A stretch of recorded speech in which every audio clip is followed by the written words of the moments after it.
Assalamualaikum and warahmatullahi wabarakatuh. Good day to each and everyone, especially to you, Ma'am Abid. Good day.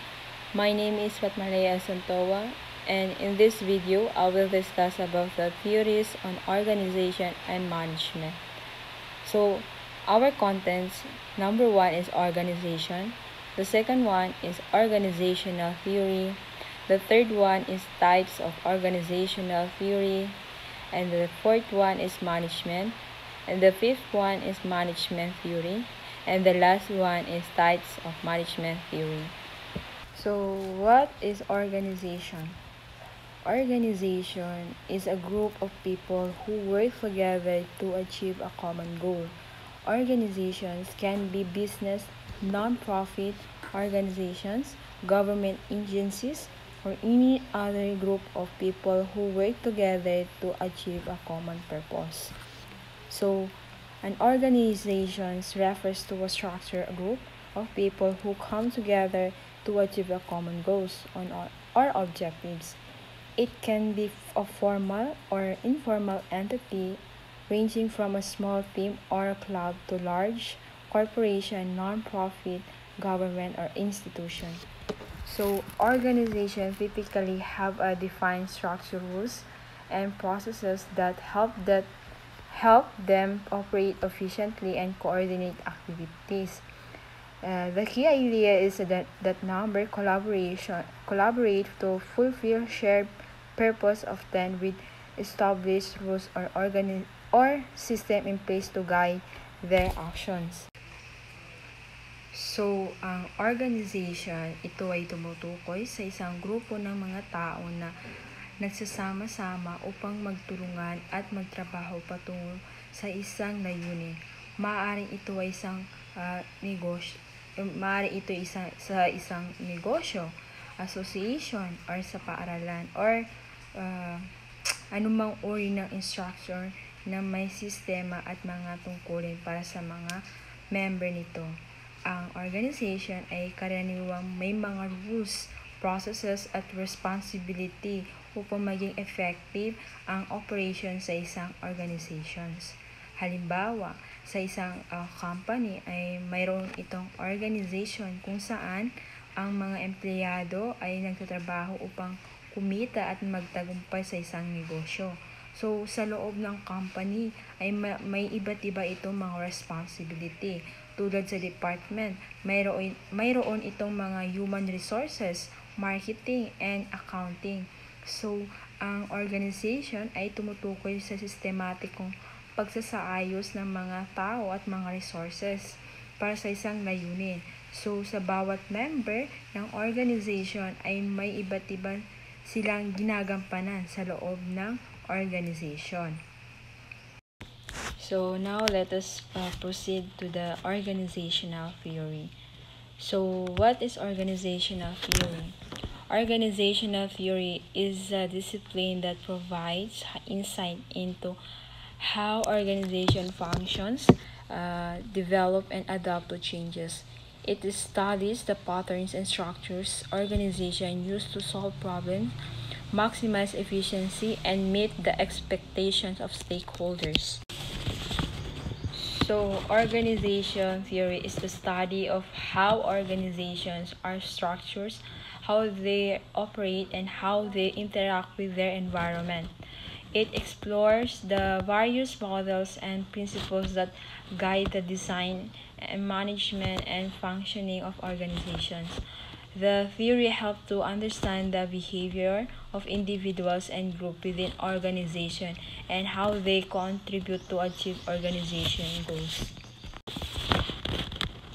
So, ang organization theory, ito ay tumutukoy sa mga principle, structures, and processes ng mga organization upang mas maunawaan kung paano sila gumagana, kung paano nakakaapekto ang kanilang mga system sa kanilang mga member, and kung paano sila nakikisalamuha sa kanilang environment. Ang organization theory, ito ay naglalayong tuklasin at ipaliwanag ang mga aspect ng organization tulad ng culture, structures, communication, empowerment, and also sa pamamahala. So there are 5 types of organizational theory. The number 1 is classical organizational theory. So the classical organizational theory emphasizes hierarchical structure, clear authority lines, and a scientific principles for efficiency and productivity in business, dividing tasks based on professional dynamics. So the classical organizational theory is a framework for understanding how organizations should be structured and managed to achieve efficiency and productivity, focusing on rational, systematic approach to managing work and people. So, ang layunin ng classical organizational theory ay gawing mas effective ang proactive ang mga organization sa pamamagitan ng sistemang pamamahala at pagpaplano ng mga task. Halimbawa sa pabrika ng sapatos, para mas maganda ang papatakbo ng isang pabrika ay may mga pagkontrol na ginagawa sa pag-operate sa pagsasagawa ng sapatos. Kagaya ng may nag-operate ng pagpapaputo ng mga sapatos, may nag-operate din sa pagtatahi ng sapatos. So, sa bawat galaw ng mga manggagawa o pagsasagawa ng sapatos ay may iba't ibang empleyado ang nag-ooperate. So, doon mas napapabilis ang paggawa ng sapatos at napapabilis din ang paglago ng isang company. Yun ang sinasabi ng structure and manage sa classical organizational theory. So, the second types of organizational theory is a neoclassical organizational theory. So, neoclassical organizational theory emphasizes the importance of communication, teamwork, and employee satisfaction in addressing the social and psychological aspect of work. So, neoclassical organizational theory emphasizes the human factors within organizations such as motivation, leadership, and the social aspect of work. So, meaning to say, ang neoclassical theory is tinutukoy nito ang mga moral na mga empleyado na may direktang epekto sa kanilang productivity. So, ang halimbawa ng neoclassical theory, halimbawa, ang company ay nagsasagawa ng mga team building activities, regular na check-in at pagbibigay ng pagkakataon para sa mga worker na makipag-ugnayan at makipagbigay ng feedback sa kanilang supervisor at manager. So, sa part na yun is na ipapakita ang pagpapahalaga sa mga emotional na pangangailangan ng mga empleyado. So, halimbawa, sa isang call center na may mga regular na training at development programs para sa kanilang mga customer, hindi lang sila tinuturuan kung paano maging mas magaling or mas mahusay sa pag-handle ng mga customer, kundi binibigyan din sila ng support upang mapaunlad ang kanilang mga personal skills. So, tinutulungan sila ng company na makamit or makuha ang kanilang mga goals at personal na layunin. At binibigyan din sila ng chance na ma-promote o magpatuloy sa kanilang career path. Ang neoclassical is focused on human needs. So, the third type of organizational theory is a contingency theory. So, contingency theories argue that organizational design should be tailored to the specific situation of a business, ensuring that it is tailored to the specific needs of the organizations. So, sa contingency theory, it is emphasized that organizational practices and leadership style should be tailored to fit the specific needs and condition of the organization at any given time. Contingency theory suggests that the optimal organizational structure and management practices depend on various external and internal factors, and organizations should adopt their strategy accordingly to be most effective in their specific context. So, ang ibig sabihin nito is ito yung pagbabago or pag-adjust sa mga decision or structure ng organization. So, ang example ng contingency theory is, for example, sa isang company na gumagawa ng mga electrical product, so tulad ng mga smartphones, so sila ay dumadaan sa isang malaking changes sa kanilang operation.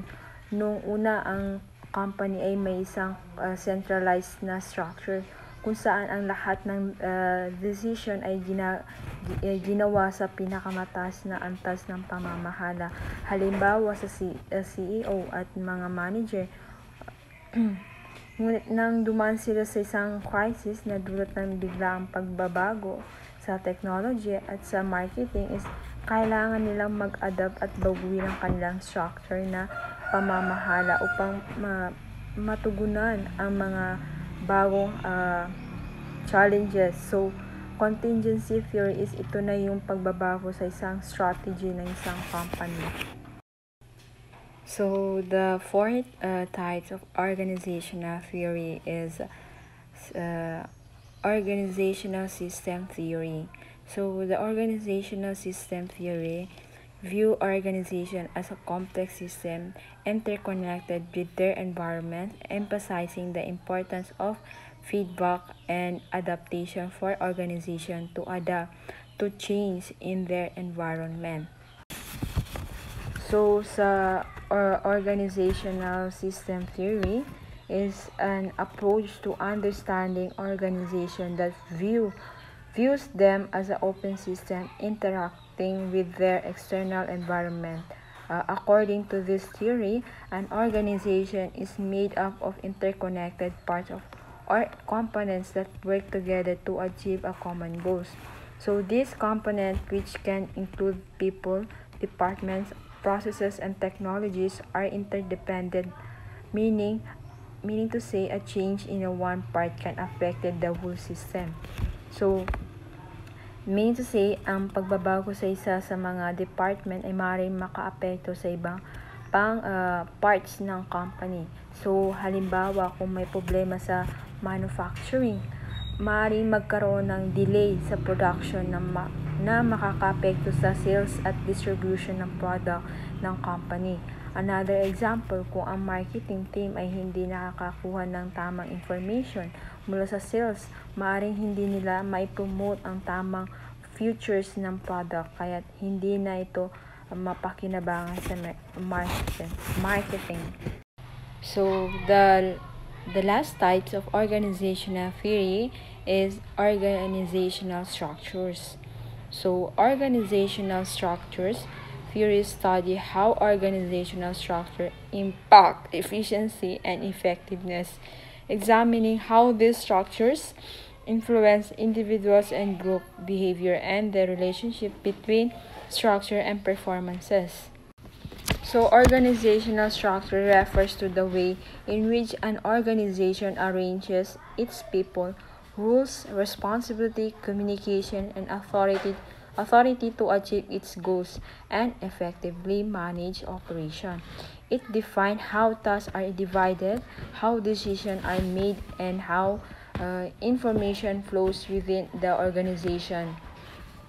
Efficiently, it is the framework that shaped how individuals and teams interact, collaborate, and contribute to the organization to success.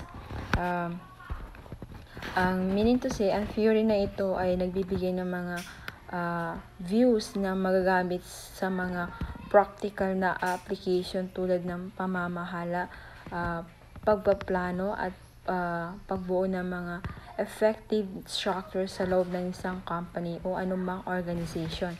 So, ito ay ang paraan kung paano inaayos at minamanage ang iba't ibang bahagi ng isang organization. So, halimbawa sa isang supermarket, meron itong Chief Executive Officer or CEO. Sila yung may pinakamatas na posisyon sa loob ng company. So, sila yung nagmamanage ng mga pangunahing aspect sa isang negosyo. So, ang tungkulin nito is tutukan or tignan ang lahat ng direction ng company mula sa pagbabudget at pagbuo ng partnership sa ibang company. And another is executive management. Ang tungkulin nito is mag-manage yung mga departments tulad ng operation, finance, marketing at human resources. And another is operation manager. Ang tungkulin naman nito ay tiyakin na maayos ang pagdaloy ng mga operations sa bawat location ng company. So now let us proceed to the management. So what is management? Management is the process of coordinating and overseeing the activities of an organization to achieve its goals. It involves planning, organizing, leading, and controlling the organization resources. So, ang management ay isang mahalagang part ng anumang organization sapagkat ito ay tumutukoy sa pagpaplano or pag-aayos or pagmamanage at pag-control ng mga gawain at mapagkukunan ng resources upang ma-achieve ang mga goals sa isang organization. So, mahalaga ito sa pagpapatakbo ng negosyo, pag-aalaga sa mga empleyado at pagtugon sa mga pangangailangan ng mga customer at iba pang stakeholders. So now, let us proceed to the management theory. Management theory is a collection of understanding and finding that help manager best support and evolve their organizations. It allows for better communication, streamlines priorities, and provide a framework for running business. So, ang management theory, ito ay isang principle, ideas, and conceptual na naglalayong magbigay ng gabay sa mga manager at leader ng company kung paano pamahalaan ng mga worker, ang mga resources at paano makipag-cooperate sa isang company. Ito ay nagbibigay ng framework o model na tumutulong sa mga manager na mas maunawaan ang mga dynamics ng organization at makapagdesisyon na mas effective at efficient. So now let us proceed to the types of management theory. So there are 5 types of management theory. So the number 1 is scientific management theory. So scientific management theory is developed by Frederick Taylor. This theory focuses on the scientific study of work method to improve productivity. So, sa scientific management theory, also known as Taylorism, is a management theory developed by Frederick Winslow Taylor in the late 19th and early 20th centuries. The theory is based on the idea that work tasks should be studied scientifically to improve efficiency and productivity. So, dito, ang bawat empleyado or worker ay may particular na posisyon na nakalaan lamang para sa isang particular na parts ng processes. Kaya't hindi na kailangan magpalit or mag-change ng tools o mag-aksaya ng time sa paghahanap ng tamang management. So, for example, sa electrical engineer, ang trabaho nito is nakafocus lang ito sa pag-aayos ng mga kuryente or kable. And another one is civil engineer. Sila naman ay nakafocus sa mga pagpapatayo ng building. Kung gaano katibay ang mga poste ng building, sila yung nag-check ang mga civil engineer. So, doon, bawat empleyado or work ay may iba't ibang task na hindi pwede na pagpalitin sa trabaho dahil baka magkaroon ng malaking impact sa ginagawang work task. So, scientific management ay tinutukoy nito is yung mga task or trabaho na kung saan sila nabibilong or kung saan dapat sila nakafocus na place or position sa isang trabaho. Now, let us proceed to the second types of management theory, the bureaucratic management theory. So, bureaucratic management theory introduced by Max Weber. It emphasized the needs for a well-defined hierarchical structures and strict rules and procedure to manage an organization. So the management theory is a types of theory is a concept of organizational management developed by Max Weber, a German psychologist in the early 20th century.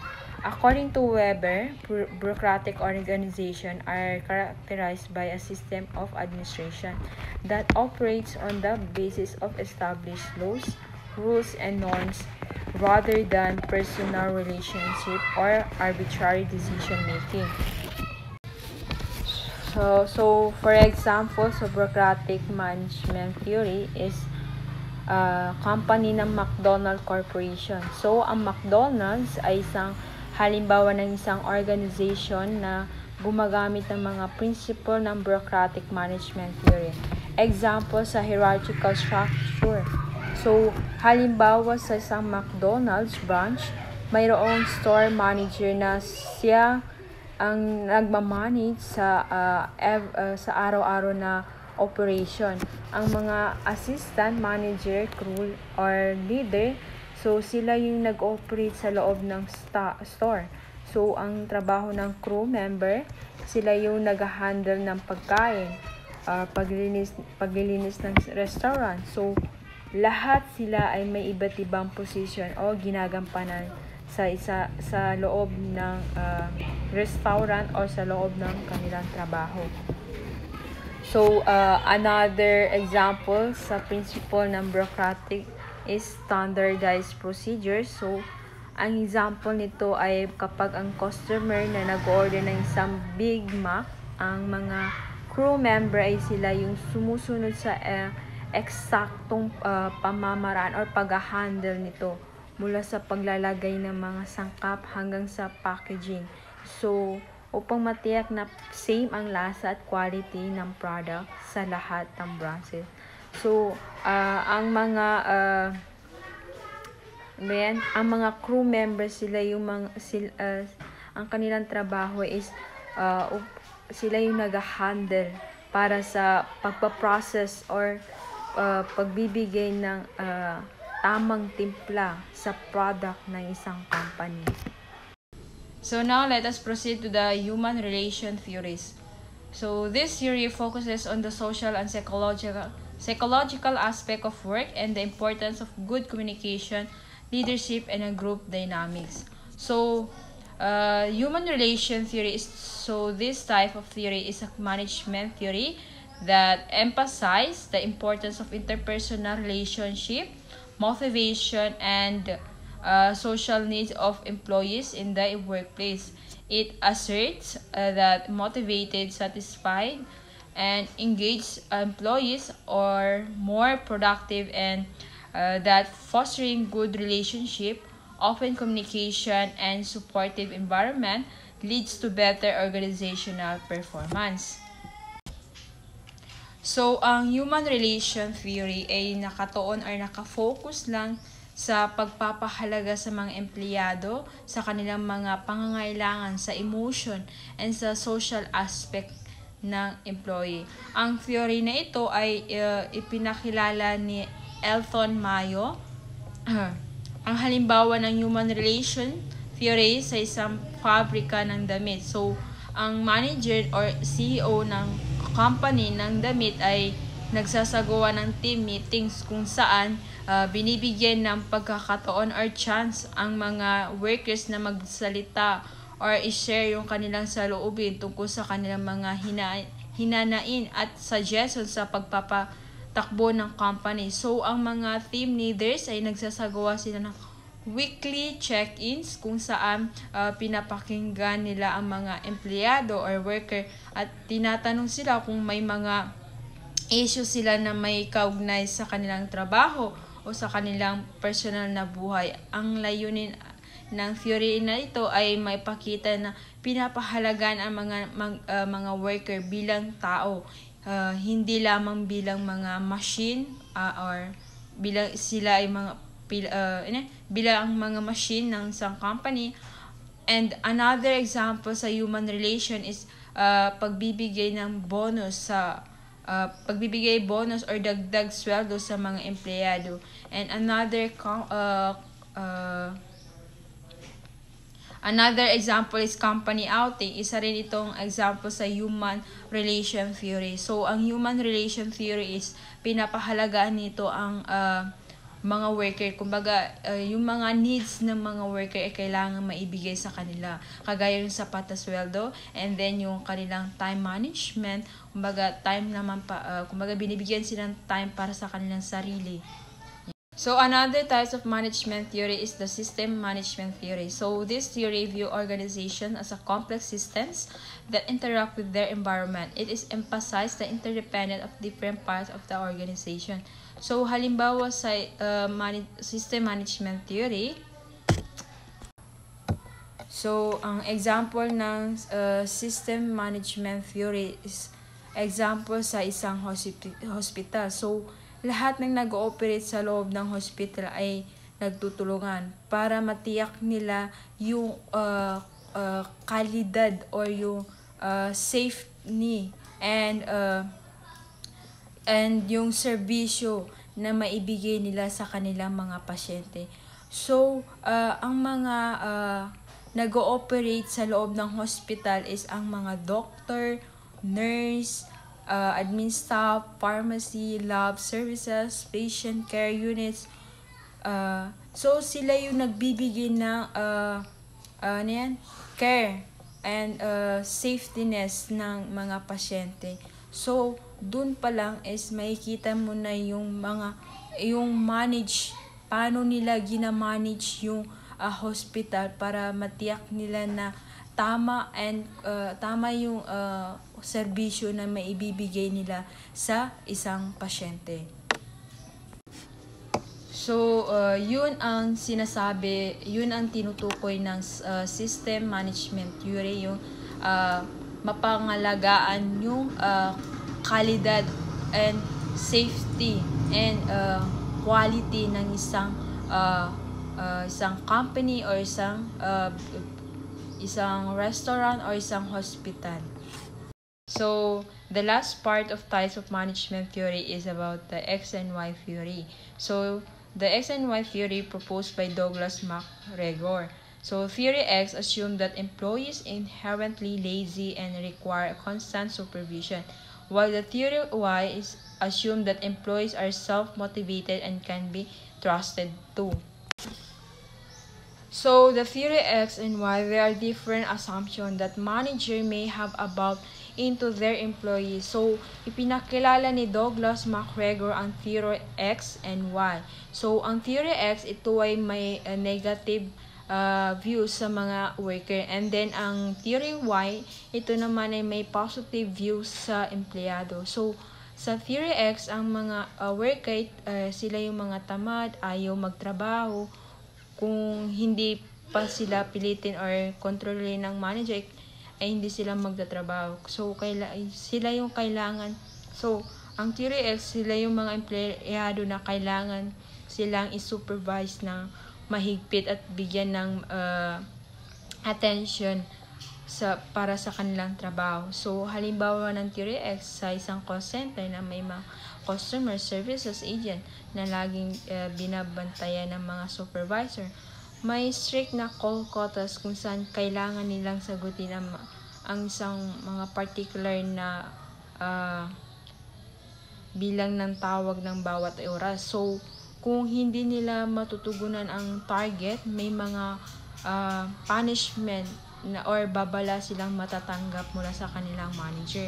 So, sa theory Y naman is ito yung mga worker na may natural sensitivity sa kanilang trabaho. So, sila yung mga worker o empleyado na kahit hindi mo sila pilitin na gawin yung task, ay ginagawa nila. So, sila yung may maayos at responsible na mga empleyado sa kanilang trabaho. Sila yung binibigyan ng tamang posisyon sa isang kumpanya. Sila yung mga empleyado na may empowerment and motivated sa sarili. So, example ng theory Y, sa isang startup na kumpanya ng software, ang mga developer at designer ay binibigyan ng freedom na magplano ng kanilang sariling mga projects. So, binibigyan sila ng time upang mag-experiment at mag-share ng mga ideas sa team. Walang hindi sila pinaghihigpitan na i-monitor sila at walang silang call quotas, and ang manager ay nagtitiwala sa kanila kakayahan at and then sila ay binibigyan ng mga pagkakataon para maparangalan and ma-improve ang kanilang sarili. So, ang theory why naman, ito yung mga empleyado na sobrang motivated sa kanilang sarili. Sila yung mga mayroong mga self-confidence sa sarili. Sila yung mga empleyado na grabe ang time management and grabe ang yung mga control nila sa times sa paggawa ng kanilang task. So, yun ang example ng theory why.